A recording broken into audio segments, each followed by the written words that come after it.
It's easy to go through life holding on to things that are weighing us down. Guilt, resentment, doubt, worry. The problem is when we allow these things in, they're taking up space for the good things that should be there. Imagine your life is like a container. You were created to be filled with joy, peace, confidence, creativity. But if you allow worry in, it pushes out the peace. There's not space for both. You can't go above 100%. You have a limited amount of room. If you allow guilt to take up space, that's space that you don't have for the confidence you need. And the reason some people don't enjoy their lives is because their container, their heart is contaminated with so many things. They have 10% worry, stressed out over their job, 12% bitterness, mad at their neighbor, 20% guilt, beating themselves up for past mistakes, 9% jealousy, their coworker is more beautiful. They don't realize 70% of their container is negative. They wonder why they don't have joy, creativity, passion. They only have room for 30% of what they should have. And the scripture says, give no place to the enemy. It's not just talking about forces of darkness. That means give no place to guilt. Give no place to worry. Give no place to bitterness. It can't come in and automatically take over. You control what's in your container. You control what you think about, what you choose to allow in. And we all have negative emotions, negative feelings. But you have to make the choice. I'm not going to give this jealousy, this bitterness, this anger, valuable space and let it poison my life. I'm going to protect what I allow in me. And every morning when we wake up, we need to empty out anything negative from the day before. Somebody offended you at work. They didn't treat you right. It's easy to let that offense stay. Feels good to carry around a grudge, but you have to be disciplined. Say, no, I am not giving this offense any room. I am not going to let it sour my day. They hurt you once. Don't let them continue to hurt you by holding on to the offense. Being offended is not harming them, it's harming you. It's taking up space you need for the good things that move you toward your destiny. Or you wake up in the morning and thoughts of worry come. How are you going to pay your bills? What if the medical report's not good? You'll never get out of this problem. Don't allow that in. Don't make the mistake of dwelling on it. Just say, no thanks. I know God's in control. He's got me in the palm of His hand. He'll get me to where I'm supposed to be. Take inventory of what you're giving space to. Life is too short to go through it with negative things holding us down. My question today is God trying to fill you with good things, but there's no room? Your container is full of worry, regret, bitterness, jealousy. Why don't you start emptying that out? Somebody did you wrong. You could hold on to that bitterness. Instead, God, I forgive them. I let it go. You didn't just forgive. You made room for God to fill you with good things. That's when He'll give you beauty for ashes. If you understand completely what I'm going to tell you from this moment on, your life will never be the same again. The things you want just seem to fall in line. And from now on, you won't have the problems, the worries, the gnawing lump of anxiety that perhaps you've experienced before. They'll be things of the past. Here's the key to success. We become what we think about. When you go to sleep at night, how are you going to feel about your day? All depends on who you decide to include in your day. You got 24 hours in a day. Stop running around acting as if you don't have a choice. You do have a choice. Waking up early, working out every day, if you start with those two kind of cornerstones, and then the other thing is, figure out what you're going to do during the day. Don't go to bed without a plan of how you're going to handle the next day. To go forward or to go back. You're going to always have that decision. I made all of my dreams bigger than my fears. So when I felt like quitting, the results would have been devastating to the goal I was trying to attain. My motivation was, I was just exhausted from poverty. See, whatever you're worried about, if someone called you right now and say, listen, you got 2 days to live, I'm telling you, you won't be worried about your bills, ladies and gentlemen. Look at your life right now. If you want to keep on getting what you're getting, keep on doing what you're doing. You've got to be willing to change your ways. You do have a choice. You love rumors. You love issues. You love problems. You love people calling you with their problems. You love it. That's why at the end of every night you are drained, because you are submerged yourself in dysfunctional things, people, and situations. I have a schedule, and I execute the schedule. Parts of my day are very structured. Parts of my day are very disciplined, which gives me freedom in other parts of the day. I was sick of living in my car. I've been living in my car for 3 years. I was sick of not having money. And so for me to quit, and see, that's what people do. People quit when it's at their hardest moment. But if it's at your hardest moment, why would you quit? I mean, think about it. If you're going through hell, why stop there? Move, keep going. Your life is working. If you don't like what you have produced, you're a director, you are the star, you wrote this script. If you want to begin to make your stuff happen for you, I think that it's very important that you start trusting yourself. Listen to yourself. Don't try and make everything logical. There are some things about life that defies logic, that you just can't explain how the outcome is going to be. And then at the very end of the day, what I do, one of the last things I do after my prayer is I read through my goals and my dreams. I picture them when I get my sleep. It's going to work on revealing to me. It's playing back the video, believe it or not, of my day in my mind, and it helps me wake up ready to get them as well. They have the magic touch. You've heard them say that about someone. Everything he touches turns to gold. And have you ever noticed that a man who becomes successful tends to continue to become successful? It's because of goals. Some of us have them, some don't. People with goals succeed because they know where they're going. Don't let neglect destroy your days, destroy your life, and destroy your future. Go back and do what you can. And if you'll do what you can, then life will give you some extraordinary things to do. You've got to take care of the small disciplines before life will give you a chance to handle the more complicated disciplines. You've got to control the beginning and the end of your day with your thinking. And so one of the first things you need to do when you wake up is to take a 5-minute window and you visually see your goals and dreams. Picture them as videos in your mind. Picture them as you possessing them and see them written down on a sheet of paper. This will begin to control your mind for the day. And you are here this week to learn vital information about creating the future and be defined by a vision of the future instead of the memories of the past. Why? We conform.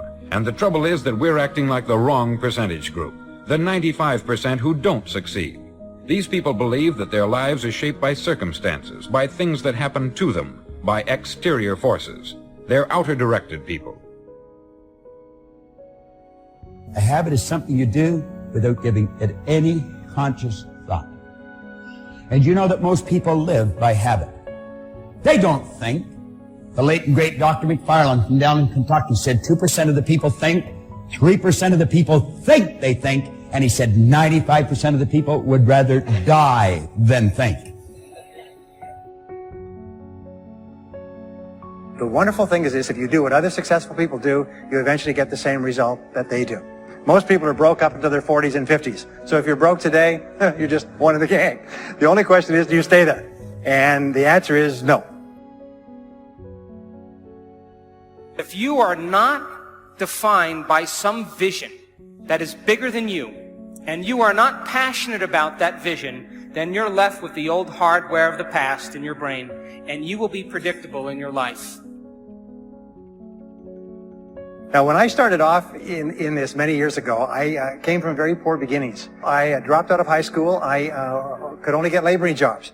I was told, by the way, if you don't get a good education, you won't do well in life. And I believed that for a long time until I found there's hundreds of thousands, millions of people who dropped out of high school who went on to become millionaires and billionaires as well.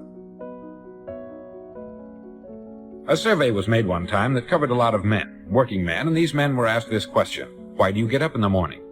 19 out of 20 had no idea. If you ask them, they'll say, everyone goes to work in the morning. And that's the reason they do it. Learning is the beginning of life change. Some people want to start with motivation. You don't start with motivation. You can tell we don't spend that much time on motivation. And we're here, enough motivation, certainly. But here's the best motivation we've got going. When we bring our dedication and let it show, we let the work of our hands show. That's the motivation we want. You've got to learn how to walk by faith and not by sight. That once you begin to trust yourself, life takes on a whole new meaning, because now I want you to do that feeling that you are led. We think a new thought literally opens a space up in our minds, in our lives, that never existed before prior to having that thought. And what happens is your unconscious and subconscious mind goes to work on filling in that space with the people, places, resources, and things to fill up that space and fully furnish it. That's the power of how we think. You are thinking in the past. So most people then spend the majority of their life talking about why they never arrive at their vision of the future because of some past experience.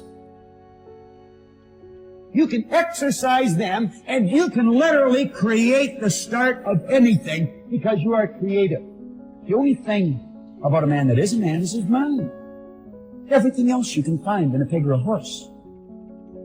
At some point, we all bought into this lie that you've got to feel ready in order to change. At some point, you're going to have the courage. At some point, you're going to have the confidence. And it's complete garbage. And so there are so many people in the world, and you know, you may be watching this right now, and you have these incredible ideas, and what you think is missing is motivation. And that's not true. Our work is to fully express that which we are. Our work is to express that which God has designed us to be. We get to have more and do more and give more and be more, because the truth is we already are more. We say that success is not an accident. Failure is not an accident. So if you just follow the tracks of other successful people, no matter where you're starting from, you eventually get to the same place that they get. The two most important things we need to have to be happy and healthy is a sense of control, things are happening for a reason, and a sense of coherence, a feeling that things fit together. Your future is in your hands. You know what that means? You got to work on your mind. Fortify yourself. You got to upgrade, level up your skill set. You want to be in a community of collaborative, supportive relationships that's going in your direction. And anybody that don't have the mindset that you have, let them go. Just get stronger. Get better. We've all got those personal winters. I'm asking all of you to get better in spite of the winters, in spite of the downturn. The money downturn, the social downturn, the personal downturn, whatever it is. The key is not to wish for a better winter. The key is to wish for more strength, more wisdom, more courage, get better, get wiser, get stronger.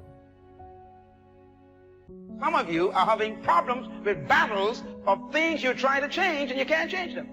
Old habits that you were keeping for the last 20 years and now you want to change and it's tough to change. If you keep watching pornography, you keep reading dirty books, and the first time you see it, it doesn't bother you. But if you keep seeing it, it becomes downloaded. When an idea comes into your mind, you want to ask yourself this question. Don't ask whether it's wrong or whether it's right. That's not the question. Do you know what the question is?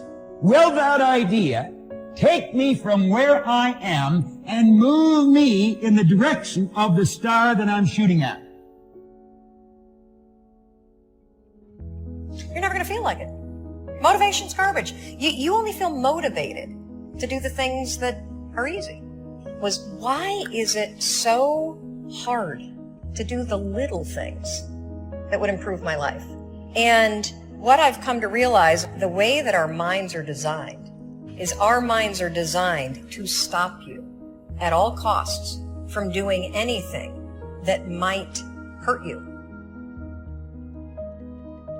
Our work is to simply bring into the expression that which has been impressed, to do the work of the soul so that the seeds of greatness that have been sown within us We do the work that we have to do so that those seeds of greatness can manifest in our life, world, and affairs. You have to become a totally different human being. In order to achieve something you've never achieved before, you have to become someone you've never been before. It's the qualities that you need to develop, qualities on the inside, incredible qualities that make you a vastly better person.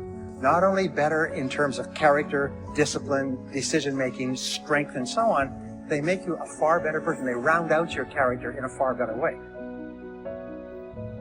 Like you could actually learn faster and actually have an ease, a confidence, be able to succeed, but also have this level of harmony inside of yourself, this clarity of thought. Sharpen the saw. The metaphor here is if you have all this wood to cut and you have a saw with a dull blade, when do you want to sharpen it? Because a lot of people are going to work hard, it's going to work a lot harder, and they're at sweat and there's fire and work 3 or 4 times harder when they could have sharpened their saw. It's a new day. And it's a new day, it's got to be a new you. A lot of people have thrown in the towel, have forgotten how we got here. We rather walk in dignity rather than ride in shame. It's not the experience that's the best teacher. It's reflection turns experience into insight. Well, we get good at that by understanding that experiences. After every experience, I have to pull away. And I have to ask myself, okay, what did I learn? How you think and how you feel creates your state of being. So if you think insecure thoughts, in a matter of seconds, you are going to feel insecure. Your brain is monitoring how you're feeling, and you think more insecure thoughts. And the repetition of that cycle conditions the body to become the mind of insecurity. And then the person says, I am insecure. Don't go untouched. Don't go unmoved. When you walk out of here, open yourself up. Don't build up the wall. Take the walls down. Let yourself be touched by what's going on out there. Let your heart get touched.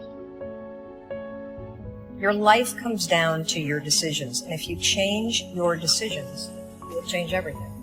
And at some point, I think we all hit that moment in life where things just are not going how you thought they would go. And what's amazing about those moments is we all respond very differently. And so imagination then gives us the ability to create the inner picture. We have an inexhaustible imagination. And so consequently, we have an unlimited future.